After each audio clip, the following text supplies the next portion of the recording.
نحمده ونصلي ونسلم على سيدنا ومولانا محمد رسوله النبي الأمين المكين الحنين الكريم الرؤوف الرحيم. أما بعد، بسم الله الرحمن الرحيم. معزز سامعین و ناظرین، الحمد للہ تعالی ہم اللہ جل مجدہ کی توفیق سے تصوف اور تعلیمات صوفیہ کے موضوع پر سلسلہ وار گفتگو کر رہے ہیں، اور اب تک جتنی نشستیں ہوئیں ہمارا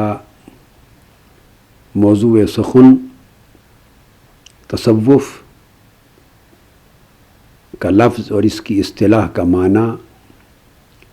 صوفیہ اور صوفی اس کا لفظ اور اس اصطلاح کا معنی، اور اس کا اشتقاق، اس کا بیک گراؤنڈ، تصوف اور صوفیہ کی وجہ تسمیہ کہ یہ نام کیوں پڑا تابعین کے دور میں، اتباع التابعین کے دور میں، اس پر تفصیلی گفتگو ہم پچھلی تمام نشستوں میں کرتے چلے آئے، اور تصوف کی بہت سی کتب کا ہم نے باقاعدہ ایک درس کی شکل میں مطالعہ کیا. کتاب التعرف امام ابو بکر محمد بن اسحاق البخاری القلابازی سے شروع کر کے، پھر اس کے بعد کتاب اللمع امام ابو نصر السراج الطوسی، اس کا مطالعہ کیا تھا. پھر الرسالہ قشیریہ کا کیا، امام ابو القاسم القشیری کا، اور پھر پچھلی کئی نشستوں میں امام شہاب الدین عمر السہروردی رحمۃ اللہ علیہ کی کتاب عوارف المعارف کو اسٹڈی کیا.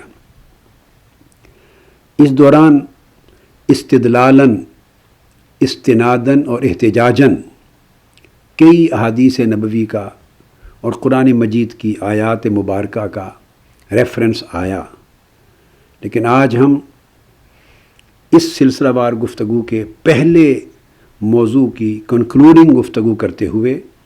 ہم سیاستہ کی کتب کا مطالعہ کر رہے ہیں. چونکہ یہ بات طے ہو چکی کہ تصوف اور صوفیہ کا جو لفظ ہے یہ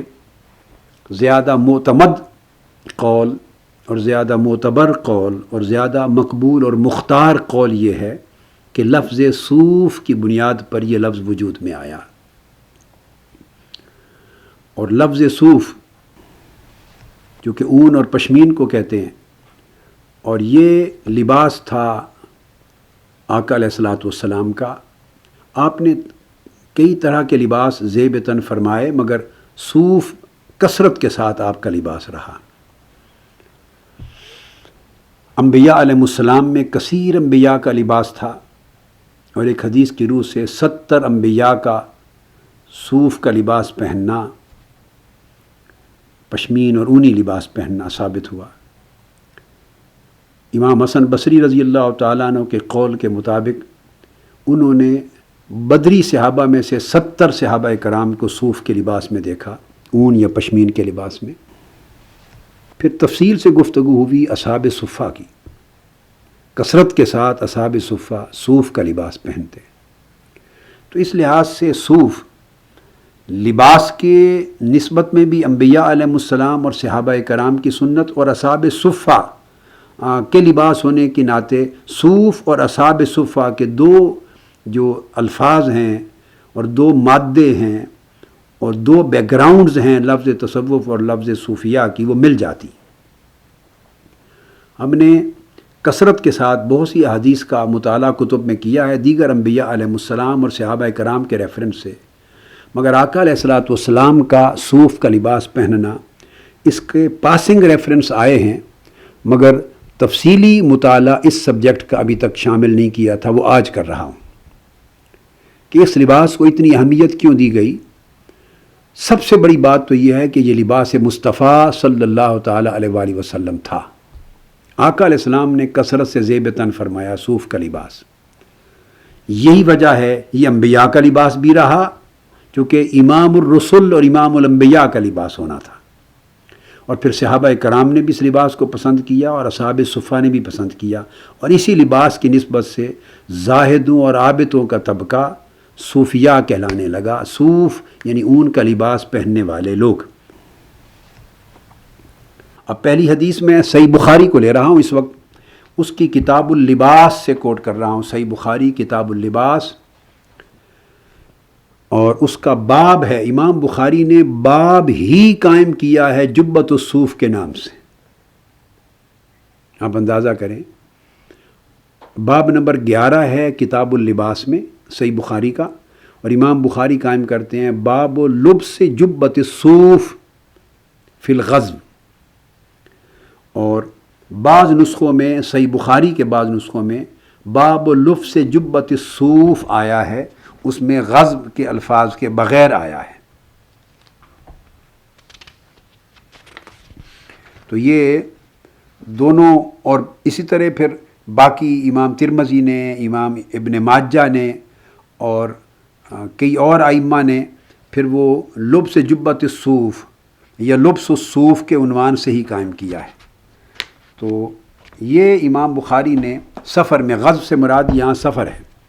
اور بعض نسخوں میں صحیح بخاری کے بعض نسخوں میں فی الغزو کے لفظ کے بغیر یہ باب صرف باب لبس جبۃ الصوف کے نام سے آیا۔ امام بخاری نے اس کو روایت کیا ہے امام ابو نعیم سے، حدثنا زکریا عن عامر عن عروۃ بن المغیرہ عن ابیہ رضی اللہ تعالی عنہ قال كنت مع النبي صلی اللہ علیہ وآلہ وسلم ذات لیلۃ فی سفر فقال امعک ماء۔ حضرت عروہ بن مغیرہ رضی اللہ تعالیٰ عنہ اپنے والد گرامی حضرت مغیرہ سے روایت کرتے ہیں کہ میں آقا علیہ السلام کے ساتھ ایک سفر میں تھا، تو ایک رات کا ٹائم تھا، تو سفر کے دوران آقا علیہ السلام وضو فرمانا چاہتے تھے، تو مجھ سے پوچھا تمہارے پاس پانی ہے؟ قلت نعم، یا رسول اللہ جی ہاں ہے۔ فنازل عن راحلتہ، آپ اپنی سواری سے اترے، فمشا حتی توارى عنی فی سواد اللیل ثم جاء فافرغت علیہ الاداوہ فغسل وجهه ويديه وعليه جبۃ من صوف۔ تو فرماتے ہیں کہ آقا علیہ السلام نے وضو کیا، اپنا چہرہ مبارک دھویا، اپنے بازو مبارک دھوئے، اور آپ نے اس وقت صوف کا جبہ پہنا ہوا تھا، یہ آپ کا لباس تھا۔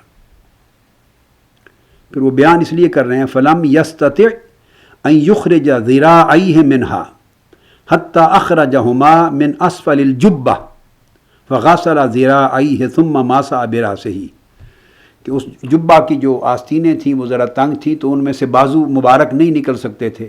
تو آقا علیہ السلام نے جبہ مبارک کے نیچے سے اپنے بازو مبارک نکالے اور ان کو دھویا وضو میں۔ اب یہ جو حدیث ہے، یہ امام بخاری نے اس کا باب اس لیے قائم کیا ہے کہ آقا علیہ السلام کی سنت ثابت کرنے کے لیے کہ اون کا صوف کا جبہ پہننا یہ آقا علیہ السلام کی سنت ہے، اور حدیث سے آقا علیہ السلام کے جبہ صوف کے معمول کو بیان کر دیا۔ جب آقا علیہ السلام کی سنت سے ثابت ہو گیا تو صاف ظاہر ہے پھر اگر لباس کو صوفیاء، زہاد اور عباد، وہ تو سب سے بڑے متبعین سنت تھے، اتباع سنت میں کمال تھا، تو آقا علیہ السلام کے اس لباس کو انہوں نے اپنی نشانی بنا لیا، اپنا ہر وقت اوڑھنا بچھونا بنا لیا۔ اس کے بعد ایک اور حدیث ہے اسی کتاب اللباس میں، اور یہ باب البرود والحبرہ والشملہ۔ آقا علیہ السلام نے جو مختلف چادریں پہنی ہیں، کملی آقا علیہ السلام کی کملیاں پہنی ہیں، چادریں پہنی ہیں، اوڑھنی پہنی ہے آقا علیہ السلام نے، اس کے اوپر باب امام بخاری نے قائم کیا۔ اس میں باب میں جو امام بخاری نے قتیبہ بن سعید سے روایت کی اور یعقوب بن عبد الرحمن سے، انہوں نے ابی حازم سے، انہوں نے سہل بن سعد سے، وہ فرماتے ہیں کہ ایک خاتون صحابیہ تھی، وہ آقا علیہ السلام کے لیے ایک بردہ، ایک چادر، کملی آپ سمجھ لیجئے، اور عام میں کملی کی طرح ایک بلینکٹ آقا علیہ السلام کے لیے بنا کے لے آئی۔ قال سہل، سہل بن سعد رضی اللہ تعالیٰ عنہ جو راوی ہیں صحابی، وہ فرماتے ہیں کہ انہوں نے پوچھا حل تدری مل بردہ، آگے پوچھتے ہیں ابو حازم رضی اللہ، آگے ان سے پوچھتے ہیں تو میں معلوم ہے بردہ سے کیا مراد ہے، وہ بردہ کیا تھا، یعنی وہ بلینکٹ، وہ کملی کیا تھی؟ قال نعم ہی شملۃ منسوج فی حاشیتہا، یہ شملہ تھی۔ اب شملہ عربی زبان میں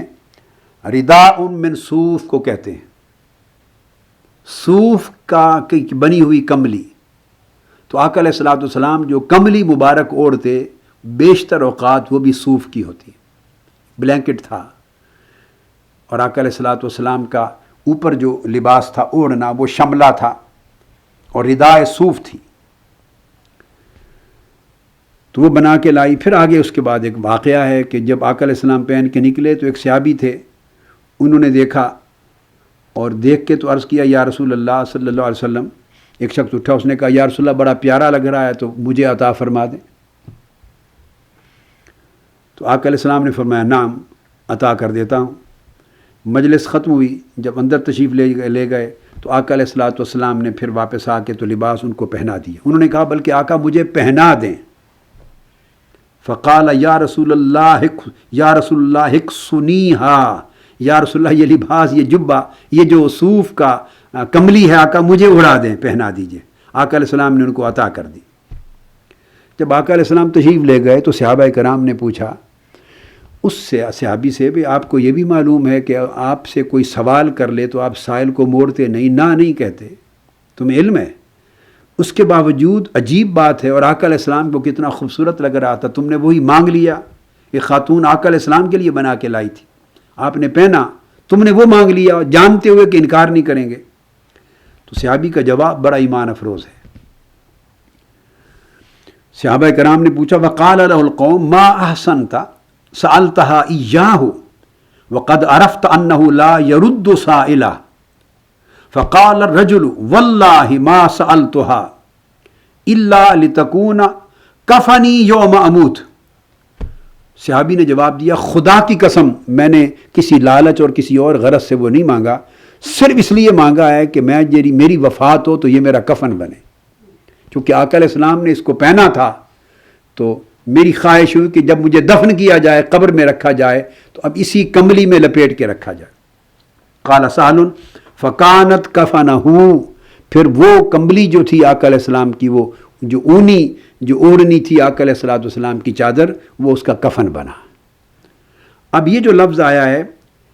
کہ وہ جو بردہ بنا کے لایا تھا، وہ جو چادر تھی، اوڑھنی کمبلی تھی، ہے یا شملہ۔ اب شملہ کی تفسیر یہ علامہ انور شاہ کاشمیری بیان کرتے ہیں، اور پھر علامہ آگے چل کے ان سے بڑے علامہ عینی بیان کرتے ہیں، امام قسطلانی بیان کرتے ہیں، امام عسقلانی، جمیع ائمہ نے اس کی شرح، امام نووی نے شرح مسلم میں، تمام ائمہ اور علماء بیان کرتے ہیں کہ جو شملہ ہوتی ہے وہ رداء من صوف، اون کی بنی ہوئی کملی کو شملہ کہتے ہیں۔ اور ایک بعض حدیثوں میں نمرہ کا لفظ آتا ہے، نمرہ کا معنی بھی شملہ ہے، آقا علیہ السلام نمرہ پہنتے، وہ بھی شملہ ہے، اور شملہ سے مراد رداء صوف ہے۔ اس کے بعد اگلی حدیث وہ عجیب ہے کہ اب آقا علیہ الصلوۃ والسلام کا یہ لباس مبارک تو تھا، مگر چونکہ صحابہ کرام کو معلوم تھا کہ یہ آقا علیہ السلام کا پسندیدہ لباس ہے، لباس صوف، تو انہوں نے اس سنت کو اسی زمانے میں اپنا لیا تھا، اسی سنت کا تسلسل بنا جو صوفیاء کا لباس بن گیا۔ اگلے الفاظ آئے ہیں، وہ امام بخاری روایت کرتے ہیں اس معروف حدیث کو جس میں آقا علیہ الصلوۃ والسلام نے فرمایا، حضرت ابو ہریرہ رضی اللہ تعالیٰ عنہ راوی ہیں، قال سمعت رسول اللہ صلی اللہ علیہ وسلم یقول يدخل الجنۃ من امتی زمرۃ ہی 70,000۔ آقا علیہ السلام نے فرمایا کہ میری امت میں سے ایک جماعت، ایک طبقہ 70,000 افراد کا بغیر حساب و کتاب کے سیدھا جنت میں بھیج دیا جائے گا۔ اب یہ وہ حدیث ہے، آگے امام بخاری نے باقاعدہ اس پر ابواب کا باب قائم کیے ہیں،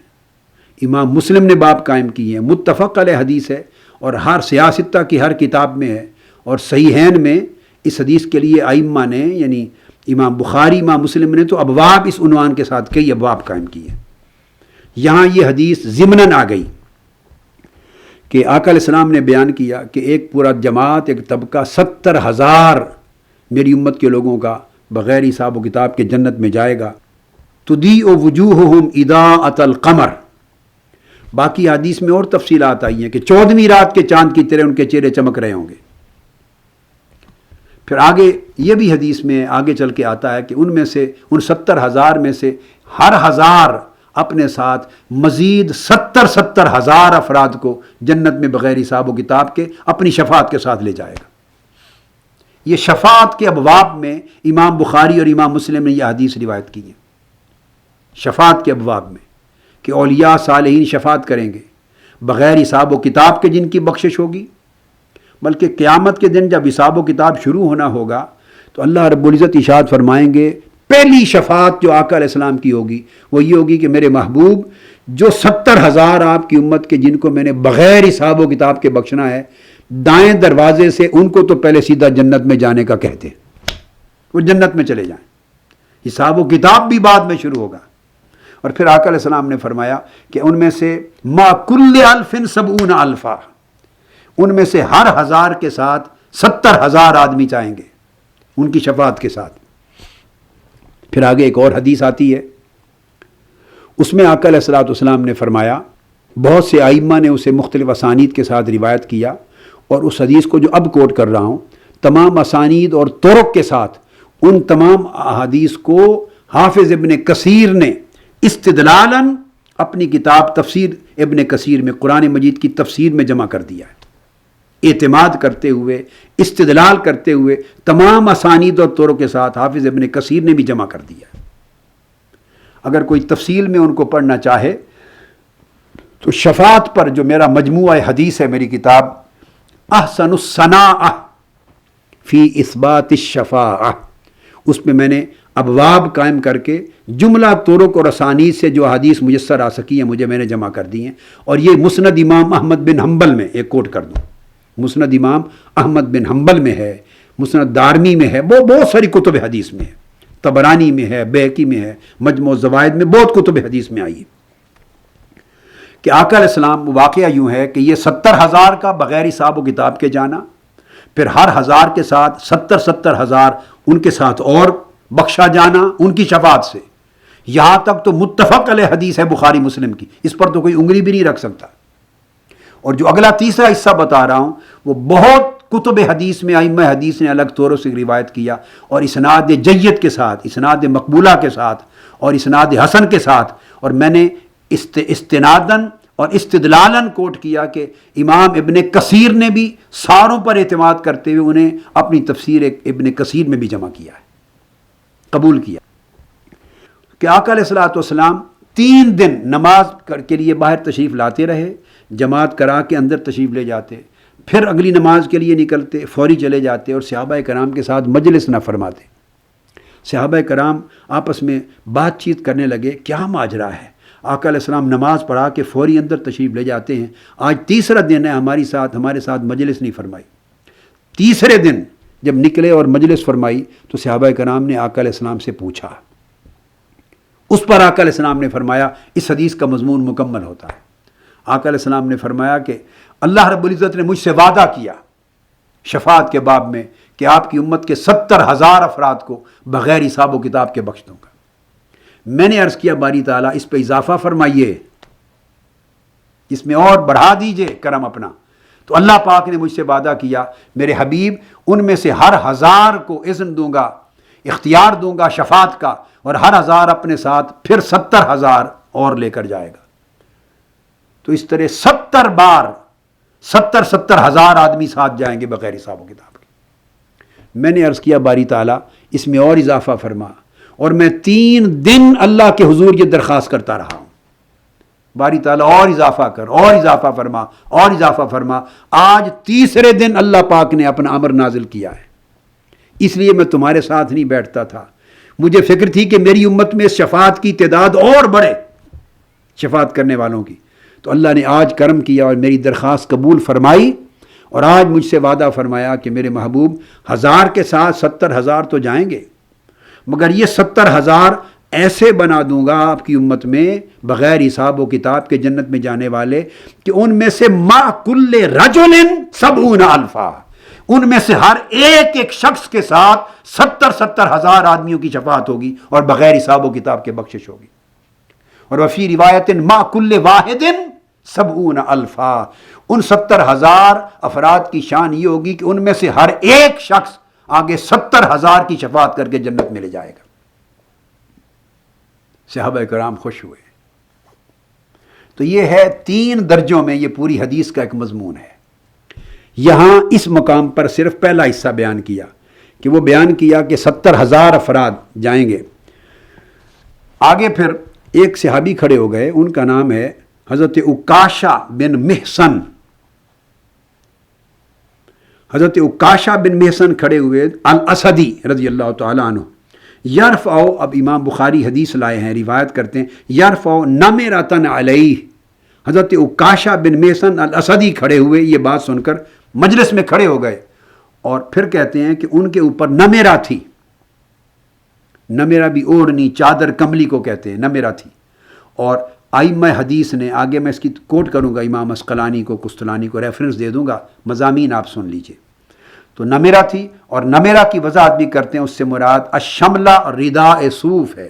کہ نمیرہ سے مراد اس کا معنی لکھا ہے کہ اون کی چادر اور اون کی اوڑھنی کو نمیرہ کہتے ہیں۔ جیسے الشملہ کا لفظ اون کی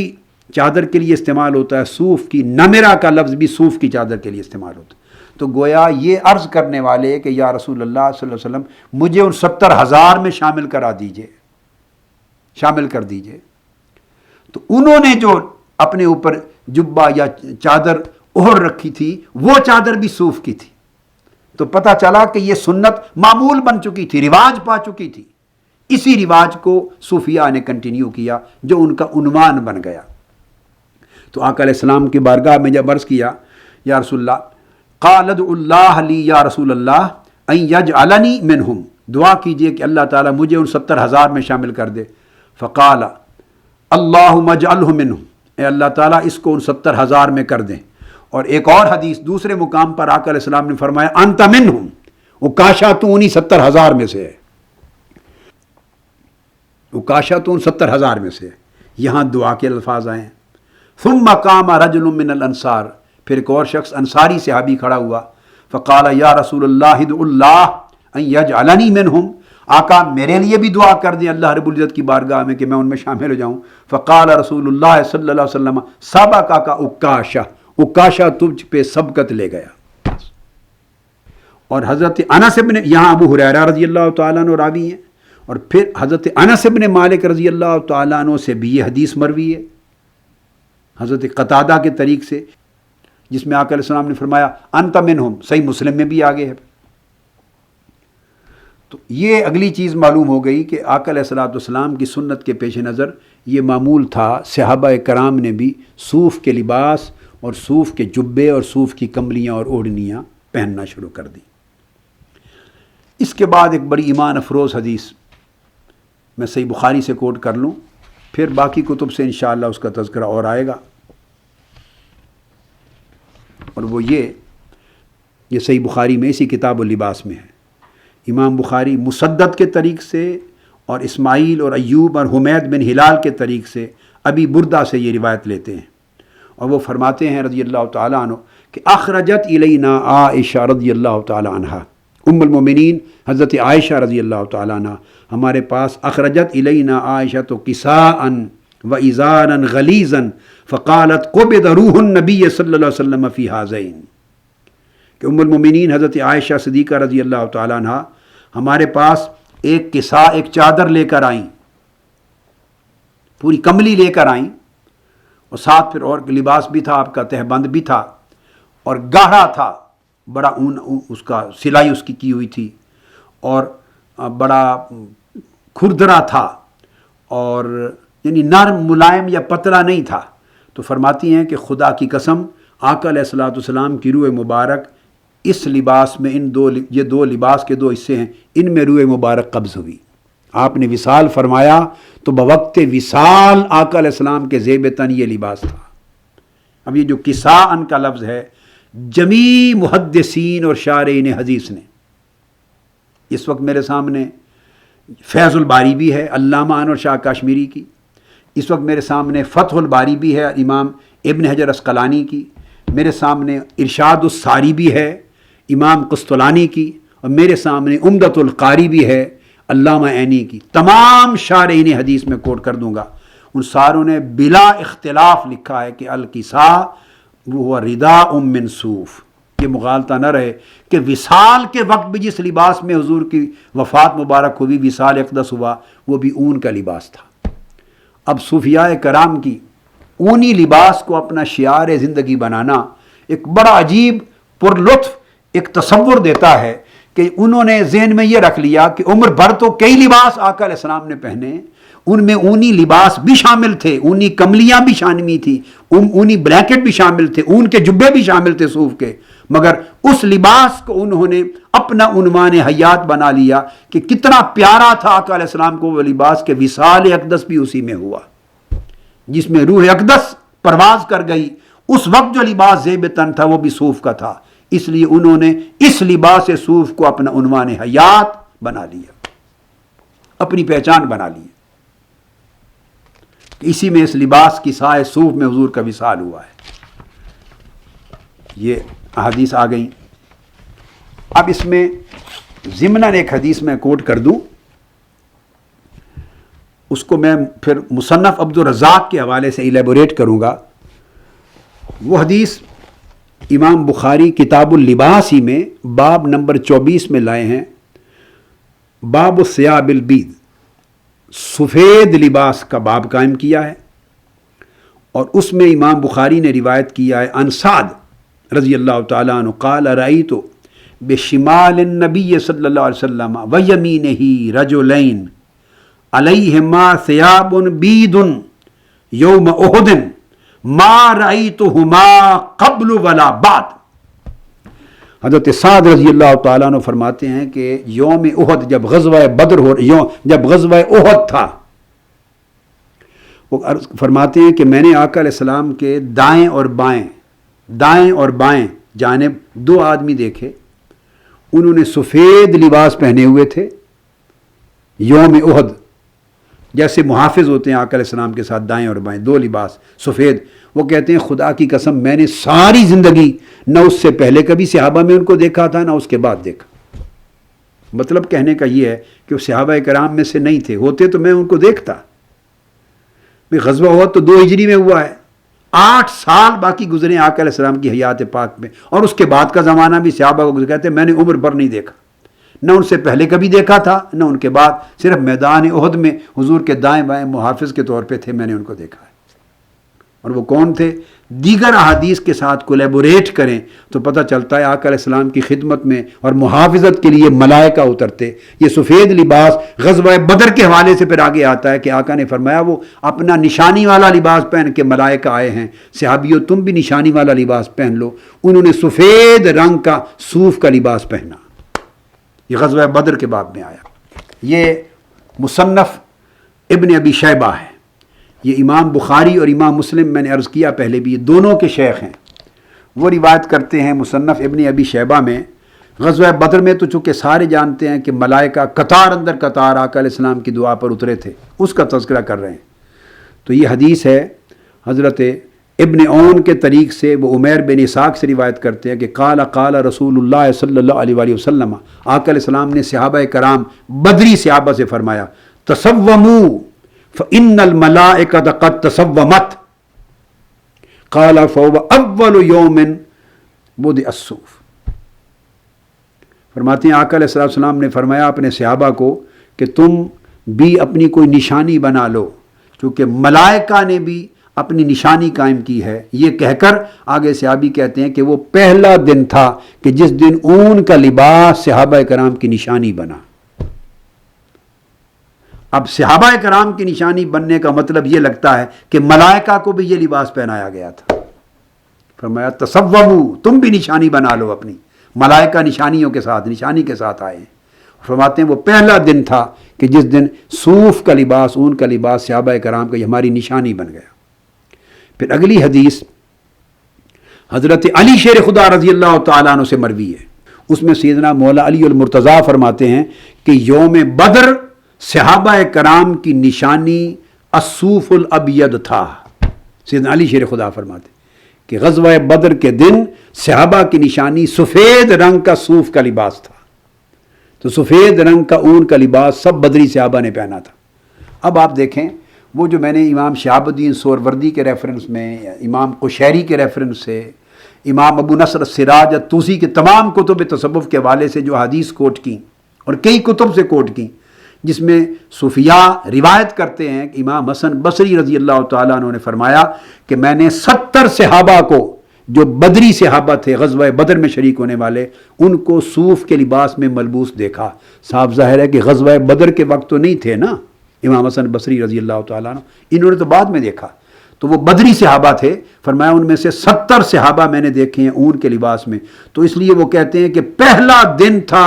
غزوہ بدر کا دن، جس دن صوف کا لباس ہماری نشانی بنایا گیا۔ تو جس صوف کے لباس کو آقا علیہ السلام نے غزوہ بدر، جو معرکہ اسلام کا سب سے پہلا معرکہ، جس میں آقا علیہ السلام نے اپنے صحابہ کرام کی پونجی پہ فخر کرتے ہوئے اللہ کے حضور التجا کی تھی کہ باری تعالیٰ یہ میری کل پونجی ہے جسے جمع کر کے میں تیری بارگاہ میں لایا ہوں، آج اگر یہ شکست کھا گئے خدا نخواستہ، یہ لٹ گئے، شکست کھا گئے، تو روئے زمین پر ابد الاباد تک تیرا نام لیوا کوئی نہیں ہوگا۔ یہ ایک بڑے لاڈ کی بات تھی حضور الہ میں، اور یہ لاڈ کی بات محبوب اور حبیب ہی کر سکتا ہے، کوئی اور نہیں کر سکتا۔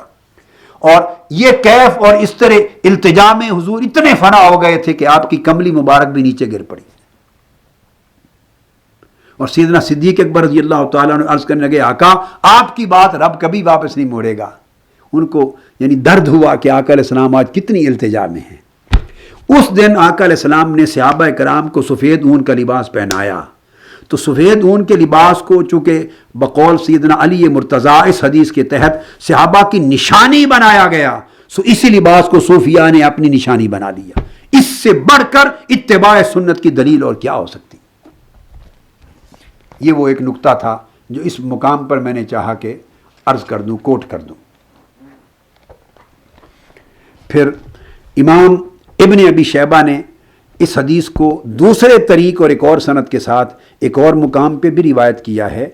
اس میں وہ فرماتے ہیں کہ آقا علیہ السلام نے فرمایا قیامت کے دن کہ فرشتے نشانی کا لباس پہن کر آئے ہیں، نشانی کے ساتھ تم بھی آج نشانی اختیار کر لو۔ تو اس کے بعد وہ فرماتے ہیں کہ قال فاول ما جعل الصوف اليومئذ، وہ پہلا دن تھا جس دن صوف ہماری نشانی بنایا گیا، صوف کو ہماری نشانی بنایا گیا، وہ پہلا دن تھا آقا علیہ الصلوۃ والسلام کی طرف سے، کہ جب آقا علیہ السلام نے صوف کو نشانی بنا دیا تو اسی صوف صحیح لغوی مادہ ہے تصوف اور صوفیہ کا، تو گویا یہ نشانی آقا علیہ السلام نے رکھی تھی، اس نشانی کو عنوان آقا علیہ السلام نے دیا تھا، اس نشانی کو پسند آقا علیہ السلام نے کیا تھا۔ بالفاظ دیگر یہ کہنا بے جا نہ ہوگا کہ آقا علیہ السلام نے اپنی حیات مبارکہ میں غزوہ بدر کے دن صوف کو صحابہ کی نشانی بنا کر اعلان کر دیا کہ جو اس طریق پر اپنی زندگی اللہ کی راہ میں جہاد میں مجاہدہ میں بسر کریں گے ان کو میں آج صوف کی نشانی دیے جا رہا ہوں۔ وہ صوفی ہوں گے، وہ اہل صوف ہوں گے، اہل تصوف ہوں گے، صوفیاء ہوں گے۔ تو یہ اس حدیث پاک سے اس کا استنباط ہوتا ہے۔ اب اس کے بعد یہ تو صحیح بخاری کی حدیث تھی جو میں نے ساری کوٹ کر دی۔ اب یہاں پر اب آگے اسی پر میں ریفرنسز بھی ساتھ دیتا چلوں کہ اس کی وضاحت میں شرح میں امام عسقلانی کیا فرماتے ہیں۔ یہ فتح الباری ہے، آپ غور سے دیکھ لیجئے، حافظ ابن حجر عسقلانی کی معروف، یہ میں پہچان کرواتا ہوں، ایک یعنی آنکھوں کو شناسائی ہو جائے، ایک رغبت پیدا ہو، کتابوں کے ساتھ محبت پیدا ہو، کتابیں پڑھنے کا شوق پیدا ہو، کلچر ڈیولپ۔ تو فتح الباری ہے صحیح بخاری کی شرح میں۔ اب اس میں امام بخاری نے بیان کیا وہی حدیث جو پہلے کوٹ کر چکا ہوں، تو امام بخاری کی اس حدیث کی شرح میں وہ بیان کرتے ہیں باب لبس جبت الصوف، اس کے تحت وہ بیان کرتے ہیں کہ بعض نسخوں میں صرف لبس جبت الصوف کے الفاظ آئے ہیں، فی الغزو کے لفظ کے بغیر بھی، تو اس میں وہ بیان کرتے ہیں کہ یہ جو جبہ صوف ہے یہ امام بخاری نے جو بیان کیا، یہاں تو واضح طور پر لفظ آ گیا نا جبہ صوف کا، تو ابن حجر عسقلانی آگے شرح کرتے ہوئے جن مقامات پر لفظ آئے ہیں، کہیں کسا کا لفظ آیا ہے، کہیں ازار کا آیا ہے، مختلف مقامات پر حافظ ابن حجر عسقلانی ان کو کسا کے معنی میں اس میں ردا و صوف ان کے ترجمے کو بیان کرتے ہیں، ردا و صوف۔ اس طرح کئی لفظ آئے الحبارہ،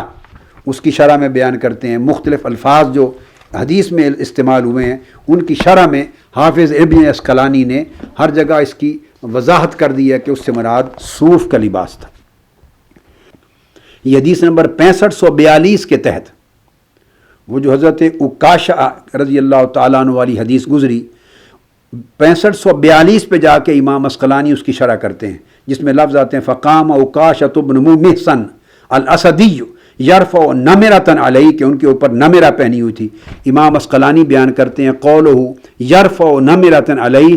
باتیں ہی کساء من صوف کالشملہ المخططہ بسواد و بیاض، آراب پہنا کرتے تھے، تو یہ صوف اون کا لباس تھا جو حضرت عکاشہ نے پہن رکھا تھا۔ یہ امام عسقلانی نے اس کی صراحت اور وضاحت کر دی۔ پھر اسی طرح جتنی حدیث میں اب تک بیان کر چکا ہوں اس میں اب یہ ارشاد الساری ہے امام قسطلانی کی شرح صحیح بخاری۔ اب صحیح بخاری کی شرح میں وہ جو ابھی حدیث میں نے کوٹ کی صحیح بخاری سے کہ حضرت عائشہ صدیقہ رضی اللہ تعالیٰ عنہ آقا علیہ السلام کی کملی، جبہ مبارک اور اوپر لباس اور آپ کا ازار مبارک لے کر آئیں اور فرمایا کہ اس میں آپ کا وصال ہوا۔ یہ حدیث نمبر 3108، اس پر بھی یہ حدیث آئی ہے۔ تو 3108 نمبر حدیث کی شرح کرتے ہوئے امام قسطلانی، ان کا معمول ہوتا ہے کہ جو حدیث پہلے ایک بار آ جائے تو اس کی تشریح مکمل اس میں کر دیتے ہیں، بعد میں دوبارہ حدیث جتنی بار کوٹ ہو تو پچھلی حدیث کی طرف ریفر کر دیتے ہیں۔ تو اس میں امام قسطلانی نے بیان کیا، فرماتے ہیں کہ جو آقا علیہ السلام کی کسا وصال مبارک کا لباس جو حضرت عائشہ صدیقہ رضی اللہ تعالیٰ عنہ نے دکھایا، تو وہ فرمایا کہ اخرجت الینا عائشہ رضی اللہ عنہ کسان من صوف ملبدا مرقع، تو انہوں نے لفظ صوف کے ساتھ اس کی وضاحت کر دی ہے کہ یہ صوف کی بنی ہوئی کسا تھی، رضا تھی، آقا علیہ السلام کی کملی تھی۔ اور پھر وہ بیان کرتے ہیں امام قسطلانی آقا علیہ السلام کان لبسہ علیہ السلام لہو تواضعا، آقا علیہ السلام تواضع انکساری کے ساتھ اس کو پہنا کرتے تھے۔ یہ اس کی وضاحت امام قسطلانی نے کر دی۔ اب یہ عمدۃ القاری ہے میرے ہاتھ میں، یہ صحیح بخاری کی شرح ہے، اور یہ علامہ عینی رحمۃ اللہ علیہ کی ہے، امام بدر الدین عینی کی عمدۃ القاری۔ اب اس کے بعد وہ بھی تصریح کرتے ہیں یہی حدیث نمبر 3108 جو امام بخاری نے روایت کی، اسی کو امام مسلم نے بھی کتاب اللباس میں روایت کیا، اسی کو امام ابو داؤد نے اپنی سنن میں روایت کیا، امام مسلم نے حضرت شیبان سے روایت کیا، اور محمد بن رافع کے ذریعے حضرت شیبان کے طریق سے، امام ابو داؤد نے موسیٰ بن حماد کے طریق سے، امام ترمذی نے روایت کیا، اور پھر امام ابن ماجہ نے روایت کیا امام ابو بکر بن ابی شیبہ کے طریق سے۔ تمام ائمہ نے یہ حدیث کوٹ کی ہے، اور امام ترمذی نے شمائل ترمذی میں بھی روایت کیا ہے، اور وہ یہاں بھی وہی بیان کرتے ہیں کہ یہ جو حدیث آقا علیہ السلام کے بارے میں وہ کسا لے کر آئیں کملی، وہ فرماتے ہیں کہ یقال للخرقہ، یہ خرقہ کو کہا جاتا ہے، اور خرقہ کی اصطلاح اہل تصوف میں بڑی معروف ہوئی، جس کو بھی وہ ابا پہناتے، اپنا خلافت دیتے، نیابت دیتے تو خرقہ پہناتے، جبہ پہناتے، تو اس کو خرقہ کہا جاتا تھا۔ فرماتے ہیں کہ وہ خرقہ تھا آقا علیہ السلام کا، اور وہ بنا ہوا تھا صوف کا، وہ صوف کا بنا ہوا تھا۔ یہ بیان کیا امام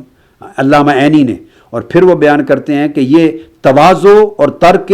تنعم کی طرف اشارہ تھا اس خرقہ کا پہننا، اور جو آقا علیہ السلام نے پہنا ہوا تھا۔ اور پھر وہ لفظ کساء ملبدہ کی شرح کرتے ہیں، اور شرح کرتے ہوئے وہ جو الفاظ آئے ہیں کساء ملبدہ، وہ فرماتے ہیں کہ الکساء معروف ہے، لیکن ظاہر یہ ہے کہ انہ لا یطلق الا علی ما کان من الصوف، مغالطے کو دور کر دیا ہے کہ یہ لفظ کساء ملبدہ سوائے صوف یعنی اون کے بنے ہوئے جبے کو یا عبایا کو یا اس کی کملی کے اون کے بغیر کسی اور شے کے بنے ہوئے جبہ یا کملی کو یہ کسان ملبدہ نہیں کہا جاتا۔ انہوں نے اس لغت کی وضاحت کر دی کہ یہ کیٹیگوریکل ہے، جب یہ لفظ استعمال ہوتا ہے اس سے مراد ہی صرف صوف یعنی اون کا جبہ ہوتا ہے یا اون کی چادر اور اون کی کملی ہوتی ہے۔ کوئی یہ نہ کہے کہ لفظ کسا آیا ہے شاید کسی اور کپڑے کا بنا ہوا، نہیں، صوف کا، اس کے سوا یہ معنی ہی کوئی نہیں اس کا۔ اور پھر یہ خرقہ کہا اس کو، اور اختتام پر پھر وہ کہتے ہیں کہ یہ آقا علیہ السلام ہی کی سنت نہیں ہے بلکہ کانا علی موسیٰ علیہ السلام یوم کلمہ ربہ جبۃ و سراویل و کسا، فرماتے ہیں کہ وہ بھی صوف کا بنا ہوا جبہ اور ان کا ازار اور ان کا قمیض، سارا لباس صوف کا تھا جس دن موسیٰ علیہ السلام نے کوہ طور پر اللہ نے ان سے کلام فرمایا۔ یہ تمام ائمہ حدیث اور شارحین نے صحیح بخاری کی جملہ احادیث کی شرح کی جو میں نے آپ کو کوٹ کر دی۔ اب پھر امام بخاری نے اس کو فرض الخمس میں بھی اس کو روایت کیا ہے، حدیث نمبر 3108 جس کی شرح میں کوٹ کر چکا ہوں کہ لباس صوف کا تھا۔ اب اس کے بعد امام مسلم کی روایت لیتے ہیں صحیح مسلم سے۔ صحیح مسلم نے بھی یہی مضمون کتاب اللباس والزینہ صحیح مسلم میں امام مسلم نے روایت کیا ہے، باب التواضع فی اللباس، لباس میں تواضع کے عنوان سے۔ پہلی حدیث وہ یہی لائے ہیں، ان عائشہ رضی اللہ تعالی عنہ فاخرجت الینا ازارا غلیظا مما یصنع بالیمن وکساء من التی یسمونها الملبدہ، اور ملبدہ کساء اون کی بنی ہوئی، صوف کی بنی ہوئی کملی تھی جس میں آقا علیہ الصلوۃ والسلام زیب تن فرمائے ہوئے تھے۔ فاقسمت باللہ ان رسول اللہ صلی اللہ علیہ وسلم قبض فی ہذین الثوبین، کہ خدا کی قسم میں قسم کھا کے کہتی ہوں حضور کا وصال اس لباس میں ہوا۔ پھر دوسری روایت بھی اسی طرح آگے لائے ہیں، تیسری روایت بھی لائے ہیں، اور اس کو پھر یہ تو مسلم شریف کی روایات آ گئی، تمام احادیث آ گئی مسلم شریف کی۔ اب اس میں نیچے امام نووی، یہ میرے پاس جو صحیح مسلم کا نسخہ ہے یہ امام نووی کی شرح صحیح مسلم کا نسخہ ہے، امام نووی کی شرح صحیح مسلم، اس کی شرح میں امام نووی رحمۃ اللہ علیہ یہ عرب و عجم کے امام ہیں، جو امام اسقلانی اور قسطلانی اور علامہ عینی سے بھی پہلے شارحین حدیث اور محدثین اور ائمہ میں سے وہ گزرے۔ تو وہ اس کی شرح کرتے ہوئے فرماتے ہیں کہ یہ آقا علیہ الصلوۃ والسلام کا صوف کا لباس پہننا اشارہ تھا من الزہادہ من الدنیا فی الدنیا والاعراض عن متاعها وملاذها وشہواتها وفاخر لباسها۔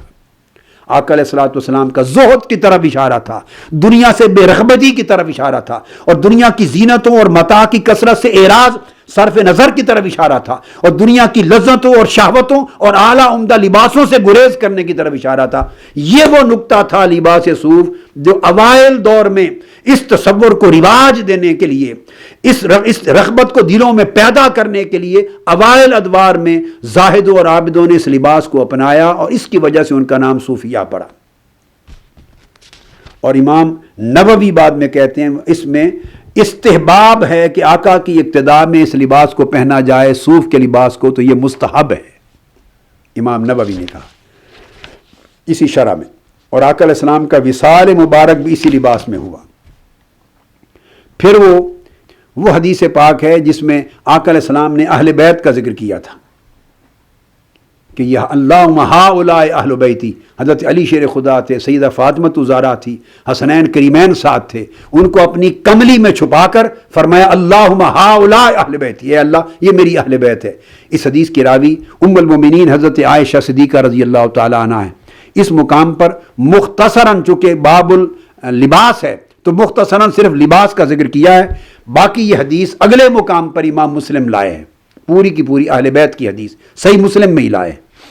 تو ان عائشہ رضی اللہ تعالی عنہ قالت خرج النبی صلی اللہ علیہ وسلم ذات غدات وعلیہ مرت مرحل من شعر اسود۔ تو آقا علیہ الصلوۃ والسلام اس پر امام نووی فرماتے ہیں کہ آقا علیہ السلام باہر تشریف لائے اور کالے رنگ کی کالے بالوں کی آقا علیہ الصلوۃ والسلام زیب تن کیے ہوئے تھے کملی، اور مرحل یہ ہے کہ ریحل بنے ہوئے تھے، اونٹ کے گجاوے بنے ہوئے تھے اس کے اوپر۔ تو آقا علیہ الصلوۃ والسلام کی نسبت پر امام نووی اس لباس پر فرماتے ہوا کساء یکون تارۃ من صوف و تارۃ من شعر، یہ آقا علیہ السلام کی کملی تھی. کبھی آقا علیہ السلام اون کی صوف کی کملی پہنتے، کبھی شعر کی یعنی بالوں کی بنی ہوئی کملی پہنتے. تو اس کے لیے وہ الفاظ استعمال کیے مرتن مرحل من شعر اسود. یہ صحیح مسلم کی حدیث تھی آقا علیہ السلام کے لباس کے باب میں. اب یہ ابو داؤد ہے، سنن ابی داؤد میرے سامنے ہے. اب اس میں بھی وہی ارشاد ہیں جو حدیث ہم پہلے عوارف المعارف کی روشنی میں اس کے تحت پڑھ چکے ہیں. تو آپ کتاب اللباس قائم کرتے ہیں امام ابو داؤد، اور کتاب اللباس کے تحت باب نمبر 5 قائم کرتے ہیں، بابن فی لبس الصوف والشعر، اون کا صوف کا اور بالوں کا لباس پہننا. بالوں سے مراد سکن ہوگی، گوٹ کی، لیمب کی، جڑے بکرے کی، چھترے کی، ان کی جو اس زمانے میں جو تھے تو ان کی جو کھال ہے اس کا بنا ہوا لباس یا صوف کا اون کا لباس. تو دونوں معمول اس وقت کے صوفیاء کے رہے. تو اس حدیث کو بیان کر کے تو اصحاب صفہ کا تذکرہ کرتے ہیں امام ابو داؤد. عمر بن عون کے طریق سے حدثنا ابو عوانہ عن قتادہ عن ابی بردہ رضی اللہ تعالیٰ عنہ قال قال لی ابی یا بنی لو رأیتنا ونحن مع رسول اللہ صلی اللہ علیہ وسلم وقد اصابتنا السماء حسبت ان ریحنا ریح الدعن. اور دوسری حدیث میں فرماتا ہے لأن عامت ثيابهم من الصوف والشعر. آگے اس کی دوسری روایت میں ابو موسیٰ اشعری رضی اللہ تعالیٰ عنہ کا قول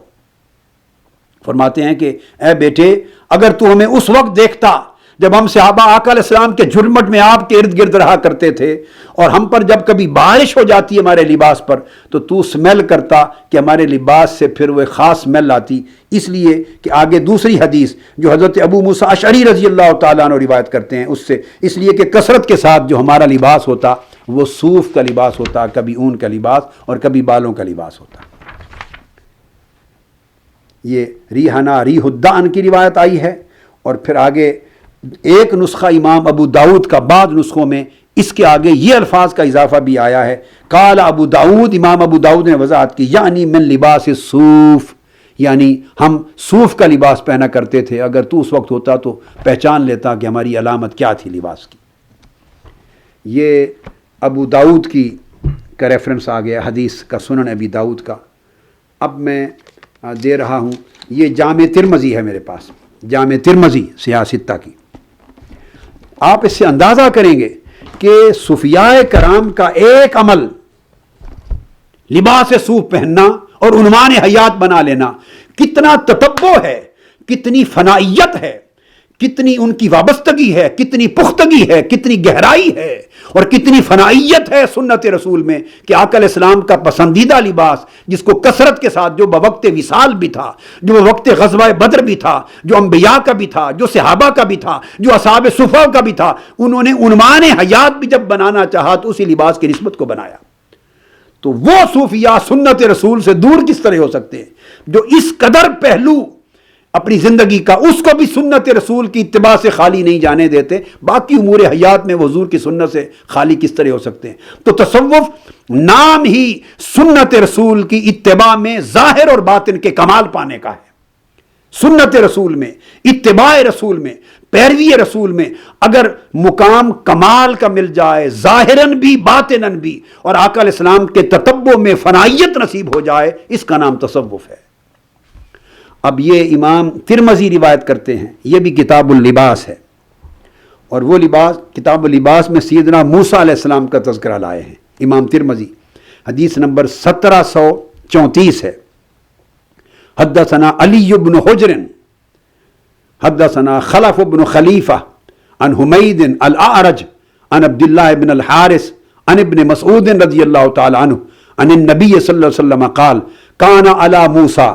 یوم کلمہ ربہ کساء صوف و جبت صوف و کمت صوف و سراویل صوف. یہ ترمذی شریف ہے. فرماتے ہیں کہ جس دن موسیٰ علیہ السلام سے اللہ نے کلام کیا اس دن ان کا جبہ بھی صوف کا تھا. اب اندازہ کریں، معلوم ہے کہ قرب الہی میں جا رہا ہوں، معلوم ہے کہ مناجات الہی میں جا رہا ہوں، معلوم ہے کہ 40 دن کا چلہ خدا کی قربت میں کرنے جا رہا ہوں، اللہ سے مناجات ہوگی، وہ خدا کلام کرے گا، میں اس کے دیدار کا تقاضا کروں گا چونکہ قربت خاصہ کی کیفیت ہے اور اللہ کی قربت میں خلوت خاصہ کی کیفیت ہے. لوگوں کو ترک کر کے طور کی چوٹیوں پر خلوت الہیہ میں جا کے بیٹھے ہیں. اس کیف میں لباس کیا پہن کے گئے ہیں، گویا ایسی خلوتوں کے ساتھ کس لباس کی مناسبت زیادہ سمجھی گئی، ایسی قربتوں کے ساتھ کس لباس کی مناسبت زیادہ سمجھی گئی، یہ فہم اس وقت سے یہ سنت چلی آ رہی ہے۔ تو اس وقت جس دن رب کائنات نے کلام فرمایا اس دن بھی لباس کیا تھا، جبہ بھی صوف کا تھا، اون کا، اور کملی بھی اس کے اوپر اوڑھنی وہ بھی کملی بھی صوف کی تھی، اور قمیض بھی صوف کا تھا، اور سراویل یعنی شلوار یا پاجامہ اظہار بند وہ بھی صوف کا تھا۔ اور امام ترمذی نے بھی باب یہی قائم کیا ہے، باب ما جاء فی لبس الصوف، صوف کا لباس پہننے کا باب۔ اور اس میں پہلی حدیث حضرت عائشہ صدیقہ رضی اللہ تعالی عنہ والی، ابی بردہ رضی اللہ تعالیٰ عنہ سے قال اخرجت الینا عائشۃ کساء ملبدا و ازارا غلیظا فقالت قبض رسول اللہ صلی اللہ علیہ وسلم فی ہذین، اور اس کو پہلی حدیث لائے ہیں باب ما جاء فی لبس الصوف، جس کا مطلب یہ ہوا امام ترمذی اس حدیث کو لا کر یہ واضح کر رہے ہیں معنی حدیث کہ وہ دونوں جو کملی آقا علیہ السلام کے لباس تھا وہ صوف کا لباس تھا، اون کا۔ تو یہ ترمذی شریف کی روایت سے بھی گویا جو سنت رسول صلی اللہ علیہ وسلم حتیٰ کہ وصال مبارک کے وقت جو معمول تھا اس کا بھی پتہ چل گیا، آقا علیہ السلام کے معمول کا لباس کے وقت۔ پھر آگے چل کر باب صفت القیامت کتاب الزہد میں امام ترمذی پھر باب قائم کرتے ہیں، باب فی لبس الصوف، دوبارہ باب اسی کا قائم کرتے ہیں۔ اب آپ اندازہ کر لیں کہ ان ائمہ حدیث کے تصورات کیسے تھے، خیالات کیسے تھے۔ اس کو لباس میں الگ لائے، کتاب اللباس میں، کتاب الزہد میں الگ لائے، اور اس میں وہ روایت کرتے ہیں ابو موسیٰ اشعری رضی اللہ تعالیٰ عنہ ابی قال یا بنی لو رأیتنا ونحن مع النبی صلی اللہ علیہ وسلم واصابتنا السماء لحسبت ان ریحنا ریح الدعن۔ اس حدیث کو فی لبس الصوف میں کر کے وقال ابو عیسیٰ الترمذی ھذا حدیث صحیح، یہ حدیث صحیح ہے، ومعنی ھذا الحدیث انہ کان ثیابہم الصوف، اس لیے کہ صحابہ کرام کا لباس صوف کا ہوا کرتا تھا، اس لیے بارش ہو جاتی تو اس میں اسمیل آتی، تو صوف کا لباس تھا۔ پھر اس کے بعد ثوب اسود کا ایک باب قائم کیا ہے، اور اس میں آقا علیہ السلام کی وہ کملی حضرت عائشہ صدیقہ رضی اللہ تعالیٰ عنہ بیان کرتی ہیں، وہ کالے رنگ کی جو کملی تھی وہ بھی صوف کی تھی، یا وہ بالوں والی کملی تھی۔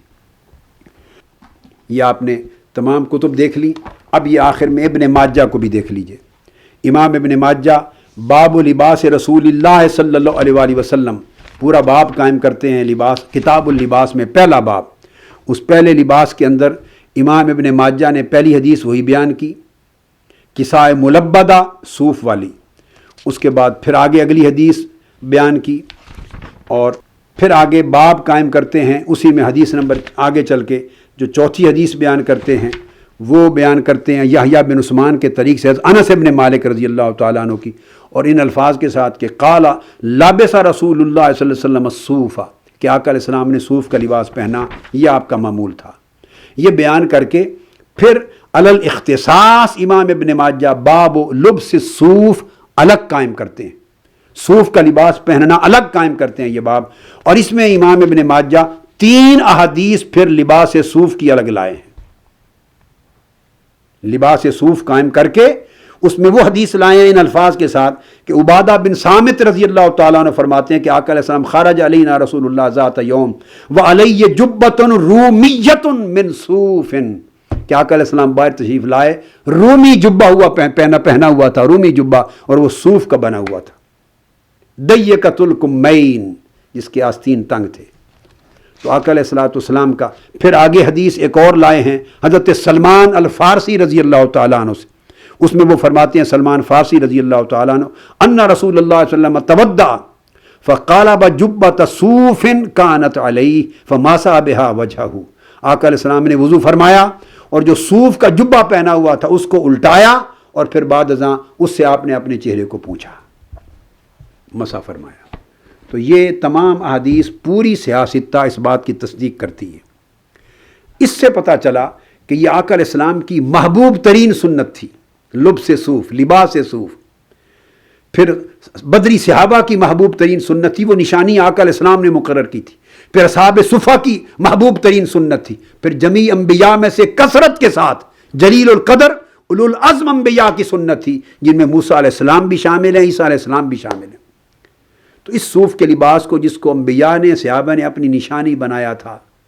زہد کے طور پہ پہنا، تواضع کے طور پہ پہنا، انکساری کے طور پہ پہنا، تو جو تابعین کا دور آیا تو اس دور میں جلیل القدر ہستیاں جنہوں نے وہ شعار زندگی اصحاب صفہ کا زہد اور ورع میں اپنا لیا اور کثرت عبادت میں اپنا لیا، اعراض عن دنیا کا شعار اپنا لیا، زہد فی دنیا کا شعار اپنا لیا، دنیا کی زیب و زینت کی کثرت سے اپنے دل موڑ لیے، جنہوں نے اس طرز زندگی کو اپنایا، انہوں نے پھر شعار حیات کے لیے بھی آقا علیہ السلام کی اور انبیاء اور صحابہ کی اس سنت کو اپنا لیا۔ لباس صوف یہ ان کا عنوان بنا۔ تو جب لباس اون کا کوئی پہنے تو عربی زبان میں اس کو کہا جاتا تصوفہ، جیسے قمیض جس نے پہنا تو کہا جاتا تھا باب تفعول سے تقمضا، اور باب بنتا تقمص، تقمصا، اس طرح باب تفعول سے صوف سے بنتا تصوف، اور اونی لباس پہننے والے کو کہتے تصوفہ اور پہننے والے کو کہتے صوفی اور صوفیہ۔ تو گویا آج ہم نے اس بحث کو یہاں ختم کیا کہ لفظ تصوف اور لفظ صوفی بھی اس کی اساس اور بنیاد لغوی اعتبار سے بھی اور معنوی اعتبار سے بھی، عملی اعتبار سے بھی اور صفاتی اور احوالی اعتبار سے بھی سراسر سنت رسول، سنت انبیاء اور سنت صحابہ پر قائم ہے۔ گویا ان کا نام اور اصطلاح بھی سنت پر قائم ہے۔ پھر باقی اعمال و احوال کا تذکرہ تو انشاءاللہ آگے آئے گا۔ اگلے مضامین انشاءاللہ نیکسٹ سبجیکٹ ہم جو لیں گے وہ لیں گے کہ تصوف کی ماہیت کیا ہے، تصوف ہے کیا، یعنی میری مراد اس سے یہ ہے کہ تصوف کا کتاب و سنت سے کیا تعلق ہے، تصوف کا لزوم اور التزام اور اہتمام تمسک بالکتاب و سنہ کے ساتھ، اس کو جوڑ کر تصوف کی ماہیت و حقیقت اور کتاب و سنت کے ساتھ اس کا تعلق، اگلا حصہ انشاءاللہ نیکسٹ نشستوں سے ہم اس موضوع کو شروع کریں گے۔ وما علینا الا البلاغ۔ شیخ الاسلام ڈاکٹر محمد طاہر القادری کے آفیشیل یوٹیوب چینل کو سبسکرائب کریں اور بیل آئیکن کلک کریں۔